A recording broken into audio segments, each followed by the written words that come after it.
I think when we initially find Conrad, the audience might be a little bit taken aback. Where's the old crust bucket skipper anyhow? Because he's sort of rude, he sort of does whatever he wants, but what I like about this game and what I like about these characters is that depending on how the player plays, the choices they make, it can sort of mold the character. Guys, look, I think we gotta listen to our experienced, beautiful, smart, and beautiful captain here. If she says we should do things Connie, the right— please, I didn't bring you on this trip to get laid. Wait, what? So Conrad will always be Conrad. Conrad will always have this sort of attitude, this sort of brash nature. But depending on the choices the player makes, he can become a heroic character, or he tries to save his own life and takes off. You are an idiot. They left, didn't they? That doesn't make you any less of an idiot. He is not the most likable guy in the world, but I think that's what's fun about this kind of storytelling, this kind of gameplay, is that Supermassive creates stories and games where there's so much branching content that a player gets to choose and sculpt the kind of storytelling that they want. Hey, mind if I help you out a little? 1, why are you acting so weird? And 2, why are you offering to help for like the first time ever in your life? Look, I was just thinking it might make a good first impression on the lovely Fliss. Okay, now. I think my favorite character in the story is actually Brad.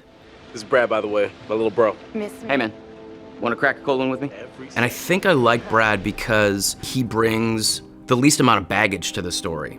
I also feel like as I'm shooting the game and watching the characters develop, to me, Brad sort of feels like the audience. He's knowledgeable about the situation that they're in. What do you know about this wreck? Just rumors and theories. I got tired of the speculation and wanted to see if there was actually anything there. He has historical knowledge of the myth and also about the area, the historical area that they're in. During World War II, they built these suckers to cruise at the highest altitude possible while maintaining the ability to carry nuclear warheads. Nerd burst. Oh, please, keep going. But I also think that he is the one that is less distracted by the other relationships. I think that Fliss is on a mission. She's there to guard and to lead our group. So is everybody on board and ready to go? I think that Julia and Alex are so intertwined in their personal relationship that they're almost distracted to everything else. So Brad sort of shows up, even though he's Alex's brother, he's almost like an outsider. And so he's watching all these people. He's meeting almost everybody for the first time. So to me, I think he feels like the audience. He's discovering this world. What's up? Nice detective skills, by the way. I did have maps. Just be rad. It's right there in your name. First of all, I'm a huge fan of horror films, horror entertainment. So I do enjoy being a part of the genre. And I think really the big difference, giving a horror performance versus any other performance, is essentially they're normal people put into an extraordinary situation, a heightened situation that we would never want to run into. And so usually you get to explore the depths of terror and fear in a more exaggerated way than you would in a straight drama. But that's fun. Again, you just get put in these extraordinary situations and you just have to react to, your worst nightmares, your worst fears, and I always find that fun. I think what I'm most excited for players when they experience Medan is, first of all, the world that's created. I think it's an incredibly lush, beautiful, sort of an intoxicating world. And also the variety, the beauty of where we start and the really horrific griminess of where we end, I think is a great journey. I also think that it's gonna be very exciting to explore the possibility of how these characters react. And again, that's why I'm a fan of games like this. That's why I was a fan of Until Dawn, because you take these normal people and you put them in an extraordinary situation and you get to play out your fantasy as a player, essentially. You get to experiment, like, what would I do? And I think that each character is relatable. And so when you're making these decisions, when you're choosing the fate of these characters or how they will potentially explore this world, you're really asking yourself as the player, what would I do? And sometimes it's fun to be honest about what you do, and sometimes it's fun to just potentially make the wrong decision knowing you're doing that. I think that's a really fun thing, and I think players really enjoy that. Specifically, when we were first talking about the project, you can be very literal and say, well, this is a haunted ship and there's all these things. But I also think that there's a psychological element to this and a spectral sort of element. So to me, there's a lot of ghost stories that play into this. I found that Each character, their fears and their horrors are manifested in their own way. So there's things where it's a very spooky ghost thing. There's also zombie-ish style horror elements. So to me, it picks a lot of great imagery from like very specific horror films and sort of combines it all. So there's a lot of influence, I think, which is cool. Maybe I never heard about such cool ghost stories. They're not cool ghost stories. Not like for fun. People drown in these waters and you have to respect their resting place. Damn straight. Brad, you got a fun ghost story, right? I've also had some very strange supernatural experiences, I guess you could say. I stayed in a hotel in Romania when I was an adult, a man, and the room was haunted. I swear the room was haunted. I had something walking around my room, footsteps around my bed every night. The 40 days I was staying there, glasses would clink in the middle of the night. I didn't see anything. I just heard things and I felt something. There was a presence in my room every night, and it was one of the scariest things I've ever gone through. And I also went down to the reception and asked, do you guys ever get complaints? And they're like, oh, complaints about what? The food, the service? And I was like, no, just strange things happening in the hotel. And there was a moment of silence, and the person at reception said, we're not supposed to talk about that. And that was the end of it. So it was very scary. So gross. Horrible. Hey-oh. You have me going. Pretty cool. I didn't actually know that much about the myth that the game is based on until I heard the title of the game and I looked it up and I started reading about it. And it's fascinating. Look at this. I love stories and myths that are based in history, where you can actually type something in and do some research and wow, this is actually based on an event that happened. And whether the myth is, an extrapolation of the events or if it is the real life thing, I love that mystery. And I'll always go towards the side of the myth being real. I want to believe. Well, hot diggity dong. Look at this. And so again, I think that's why this kind of storytelling and this kind of game really appeals to me. We should all turn in. There's some weather heading our way. No, because according to standard vessel regulation, we're all required one more beer before hitting the hay. Uh-huh. Where'd you read that? The internet. Oh, so you found a website that tells you to drink beer under every circumstance. I'm just following orders, ma'am. I'm into this website. 10-4, good buddy. And I'm out. When I first heard about the idea of developing a game with such important and so many water locations, it did cause a little bit of panic, to be honest, because these things are traditionally very hard to do in real-time CG. But for us in this game, the ocean is such a pivotal location where many of the important scenes happen there. It was important to find a way to do it and do it well. Animation plays a big part in developing a game that's on a sea surface. Obviously, we have the sea simulation. We have a boat that needs to react and behave in a believable manner on that surface. And then we have the characters that also need to react. In order to get the characters behaving realistically on the boat, we tried various different techniques of motion capture.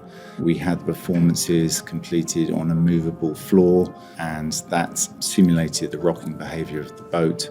All these different elements, the sea simulation, the boat rocking, and the characters all needed to work cohesively together for any given scene.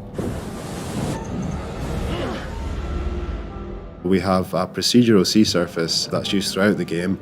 It can generate varying levels of storminess, so it can go from calm right up to a raging storm that we see in one of the levels. The system can tell where things are floating in the water and generate foam around them and generate wakes from boats and that kind of thing, so that really helped us. In terms of the underwater, we looked at using volumetric lights and mist to create this illusion that light is actually traveling through the water and diffusing and dispersing as it hits the water, which was quite a difficult effect to achieve. To capture the audio for the dive boat, we rented a small fishing boat, the similar size to the dive boat in the game. We went out with a multi-track recorder, some microphones, and positioned them in all the different angles that you need to capture the various sounds the boat makes, from the motor, the water slushing against the hull, and the wind in the rigging. We got lucky actually on the day we went out recording. As soon as we left the safety of the harbour, a squall blew up and the waves got pretty choppy, which was great for the storm in the game. We got plenty of good source material, with the boat lurching and rocking about and creaking and groaning. Brought the audio back from sea, dried them out, and then chopped them up into loops and bits and pieces in a similar way you would with a car game, and then integrated those into quite a complex dynamic audio system that reacted to the movement of the boat and the weather systems and provided us some good results.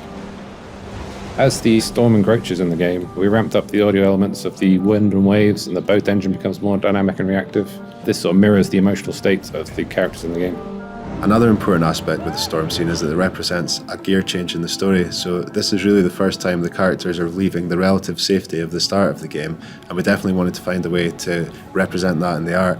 So what we have here is we have a shift from the lighting style at the start of the game, which is very much a found lighting style. It's all lit by the sunlight and bounce light. There's no artificial light sources at all. And for the first time then in the storm scene, we changed to a much more filmic, set-lit feel. And that is to get that little feeling of unease there. There's a colour change also, so we go from a natural grade to more of a blue-green tint, and that also brings that feeling of unease that everything might not be quite right. And it's the first time in the game that we really see that. So it kicks off then what is to follow in the rest of the game in terms of the horror aspects when they do get on board the ship. As well as that, there's a really important change of camera in terms of when the storm starts. So we go from a more composed, steady camera to a really handheld feel. And the idea there is that we want to emphasize the effects of the storm and have a lot more kinetic feel to the camera work. Also, the feeling there is that you want the audience present in the scene, so having a handheld, it gives this feeling that there's almost an unseen participant following around the characters filming this stuff. So for example, we try things like every time there's movement or a character is dragged or pushed off, the camera goes with them and follows them, just to get the impression that you're right there with them and you're taking part in the storm as well. So that was quite an important beat. Once the characters journey into the ghost ship, the water's still ever present, and we use audio to remind the players of this with the waves pounding against the hull of the boat, like the heartbeat of an enormous beast with these metal creaks and groans, this leviathan ready to swallow them up at any moment. The underwater content is a very different challenge. There's a different timing mindset you have to consider. It's all about observing and absorbing yourself into that area. We looked at various different reference, film, TV and game reference too. Luckily, 2 of us on the team scuba dived before, which was good. We even went to a local pool and did some film reference for some of the more complicated scenes in the game, the fight scenes. We found in a lot of the reference, the divers would do a small paddle movement with their hands to readjust and center themselves. And also we found a lot of the divers use the environment to pull themselves along and push off from. So we try to incorporate those details into our work.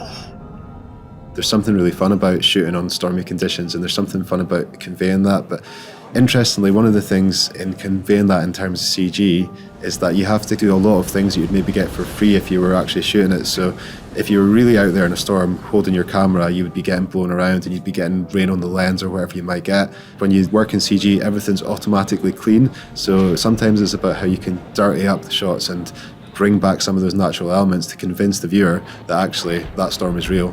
So for example, in the stormy sea, you have a lot of mist, a lot of rain moving around, showing how windy it is, showing how stormy it is, blowing into the camera. So that really adds a lot of life. In the underwater scene, we used it for silt, for plankton, for any kind of dirt and noise in the ocean. And without that, it can really seem quite lifeless. So that was a hugely important element.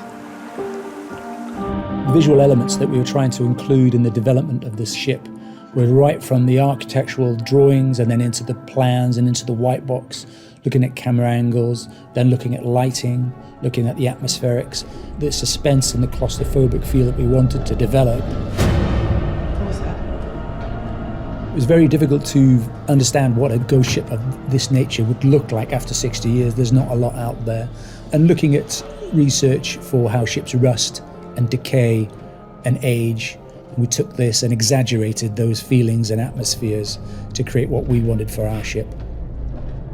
In order to make the ghost ship sound as real as possible, the team gained access to a similar era military vessel, big steel ship, and we recorded all sorts of sounds on there, from all the latches on the doors to help the Foley, the character contacting with the environment when they're on the ghost ship, all of the atmospheres in the different rooms, the engine room, all the different mechanisms available there. We even recorded impulses of each of those rooms so that each room has the identical environmental reverb that you would have had on a ship at that time. When we're looking to light the ghost ship environment, it's really important that the tone and atmosphere that's coming from the lights also complement the story that we're trying to tell. It's not always a nice place to be, so everything just can't be well lit and visible, but we want to make sure that we're guiding the player around those environments in a satisfying way, as well as transmitting the mood that we want them to feel when they're in there. So we looked at doing things like breaking holes in the roof, breaking holes in the wall, where ambient light can kind of leak in and fill a little bit of the environment.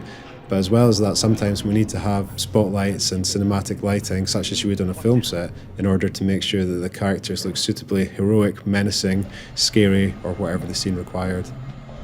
There are two sides to the personality of the ghost ship. Sometimes it's a malevolent force, other times it's a neutral force. But it's always there in the scene and always talking to the character. It's always shifting. Its metal hulk is always creaking. The ship's always responding to the waves outside, the environment outside, and we try and bring this into the environment for the player when they're inside the ship. What was that noise? What we wanted the player to feel when they were going around the ghost ship was to have a very spooky and damp and cold feel, but yet not knowing what was around the corner.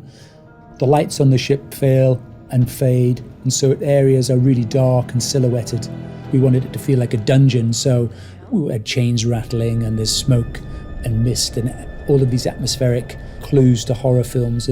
That's what we wanted to exist inside of this ship. So it's a matter of exploration into the depths of the ship, and as you get deeper, we wanted the emotions to get more and more intense. The characterisation and the sounds that the characters make in the environment is really key to conveying that sense of decay. They're walking around the environment in bare feet, and the sounds they make as their feet hit the environment has to be sharp, edgy, rusty and dusty. It's a really hard sound to recreate. Every tap on a bulkhead, every brush past a wall, it all has to convey that sense of decay and that roughness, that real kind of sense of a hostile environment. It's a great environment for horror. The way the ship's built, there's lots of very unique areas that you wouldn't normally find in everyday sets, such as very long, tight corridors, and they can present somewhat of a challenge when you're thinking about how to shoot in there, but you can kind of use that to your advantage by making shots that work in there that then lend a certain character to it. So for example, we used very short lenses to deal with those wide corridors, which then gave it a nice distorted feel at times and a very acute angle to some of the shots, which creates a certain tension, which was actually like really fitting for those scenes in the ghost ship. Where are you taking me? Now, why would I tell you? It's a nice mixture between uniformity of the military style structure and also the chaos of something that is old and creepy and has kind of been overtaken by nature a little bit. The decay of the ship, the state of decay, the rustiness is conveyed not only through the great artwork, but it's how the characters sound when they interact with that environment.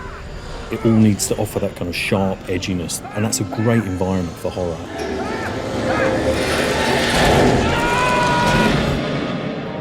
Man Medan we've talked about as being this cinematic horror experience with a huge branching narrative. In shared story mode, your friend can join you in that narrative, and everything you can do in the single player game, you can do with your friend in the shared story game. So it means that when you're exploring this ship in the middle of the Pacific, your friend is there with you, controlling one of the other characters, and you're playing the game together. If they go over to an object of interest, you can join them and look at it together and perhaps talk about that object and try and work out what that object represents and what secrets it contains. When you're having these dramatic conversations between the characters and you're deciding what to do, it's you and your friend talking and deciding together what to do. So it's a very social experience. So why are we making multiplayer in Man Medan? I think the genesis of the idea came from a prototype that we tried. Wouldn't it be cool to see two players together in the same shared story experience, both making choices and taking actions that both have an impact on the story and the outcomes of that story and where it can go and lead to wildly different outcomes. And to be honest, we've been really surprised that no one else has done this kind of thing in a narrative branching story yet. So we gave it a go, tried it out, tested it, saw what worked, what didn't work, and it proved to be a lot of fun. So, good news, bad news. Bad news? I don't see how this could get any worse. So this is worth progressing with, this is worth trying. We could show two different players together in a scene, walking around, doing interactions together, talking to each other, having conversations with the other non-player characters. Oh yeah, you know how to treat a lady right.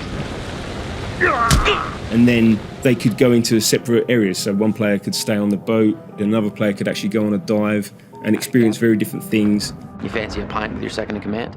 You are not my second in command. Third in command? No. And then come back together again, and then the characters would talk about it and take that story forward. Hey, what the hell is going on? Hey, JJ, don't worry about it. So when you're playing shared story and you have to make a choice, or if the other player has to make a choice, you can't see the choices that they're being presented with. You know they're making a choice, but you don't know what's on their mind. Sometimes you actually get to advise on that choice. You can say what your character thinks is the best thing to do, but they don't have to take that advice. I'm telling you not to drink any alcohol right now. Oh, come on. Telling you? And their choice can have a massive impact. It can affect the whole flow of the game. Sometimes they can be quite subtle and low impact choices, but sometimes they can open up whole new scenes or cause harm to come to another character. So it is a key part of the game, and it's a key part of the experience making those choices together. You have me going. Pretty cool. On our previous games, the player character would have had a choice, and then the NPCs and non-player characters would have responded to that. But now we have loads of situations where the person you're talking to is a different player. So they actually have a choice about what they can say and where that might go. It's not just about relationships and traits and how that might evolve, it's player agency, whether they say nothing or say the harsh thing or the nice thing or whatever the options might be. So every single conversation has grown massively because of this stuff. And then also, whilst I'm controlling a character, you're controlling someone else, and you might be having conversations with a completely different person in a completely different space. So again, tons of extra data. Julia, but it's worth it because we have this really beautiful cinematic experience. You know, I can hear what you're experiencing. If you're talking to someone else in the same room, I can hear that, I can see that, and I can join in with that. I'm just gonna say it. Flitz has gotta be in on this. One unavoidable technical challenge to overcome is the fact that any multiplayer game you have latency, but at the same time, in order to maintain the tone and the feel of the game, we want to have as smooth an experience as possible. So we go to some lengths to make sure you don't ever have that problem. I would say the biggest challenge for me has been the sheer quality of data involved and maintaining the quality of that data but still fitting it onto a disc for a console.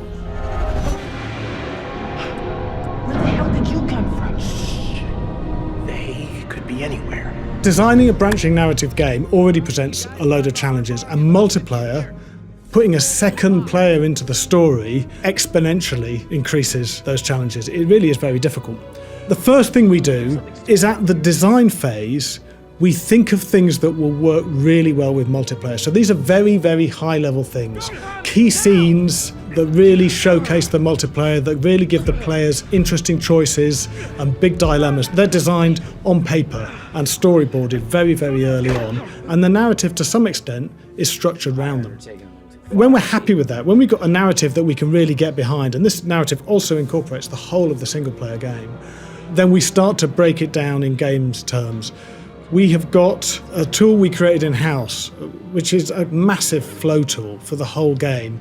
And we really break the game down into individual bits in that flow tool, and it has to be very, very exact. Once it's written, then we can actually play the game in a very basic form, just with text and storyboards, but making all the decisions and doing all the exploration, and we play it over and over again. We're trying to test whether the game works well, and we play it multiplayer. So we have two people playing the game in this very basic format, and we're finding out, does the game work? Are there any weak points? Are there any points where one player's not doing enough? And that allows us to iterate and refine the gameplay very, very quickly. And only when we're completely happy with that game in that very basic format do we go into full production and start recording data and putting the rest of the game together. We need to leave. Now! While we do use the Unreal Engine, we've written at the core a game flow tool that allows us to build narrative games and plot out all the different branching possibilities that are required, not just for the choices that a single player can make, but also the differing scenes that multiple players will be in at the same time and how they relate with one another. Then we can build experiences that time correctly, because it's no good if one player finishes their section in 2 minutes and another finishes theirs in 20 minutes. That's just going to be a bad experience for the players. Alex, this is crazy! What we want is for the multiplayer experience to feel as close to watching a movie as the single player experience does, And that's why we've implemented some behind-the-scenes technology to make sure that this happens. When we released Until Dawn, one of the things that happened was that people streamed the game. And one of the things that they did when they streamed the game was they invited a bunch of people around. They all sat on a sofa and they chose a character and they controlled the character when that character was controllable. And they kind of did a very loose competition around it. So movie night mode is our way of reflecting that back to the player. It's our way of enabling that behaviour and refining it a little bit. So when you load up movie night mode, you'll input the number of players you want to be in the game, and you'll be able to put your names into the game, and then you all choose a character, and the game helps you through that process. So at key points, when a player character changes, the game will tell you whose turn it is and prompt you to pass the controller to them, and that player will then take over and control their character. God damn it. This is all my fault. We also have these awards at the end of key sections of the game where we say how people did, who had the quickest reactions, did anyone lose a character, and it's just to reflect that all back to you. It's a very cool mode. We think people will really enjoy playing it. We designed Man of Medan to be playable in various different ways: shared story, movie night, and single player, none of which compromise the cinematic story that we're trying to tell. Horror is a social experience. You go to the movies or the cinema with your friends, you watch a TV series at home with your loved one, your partners. A haunted house experience, going to get the crap scared out of you. And even Halloween, it's all social, it's fun, it's together. Horror together feels right. And that's why it works so well in the Dark Pictures anthology and in Man of Medan, because it's that shared experience, and that's what we want to riff on and get people scared together and get people socialising together, and it's going to be a lot of fun. And as with any good horror game or film or movie, TV experience, some of the characters are going to die. If your character dies, we're going to have to sit and watch. Can the choices one player make cause the death of another player's character? I don't want to give away any spoilers, but certainly the other player's choices have a massive impact on the flow of that story. Get off our boat. It wouldn't be a supermassive game if that didn't happen. Bring them downstairs. Take this. Use it if you have to.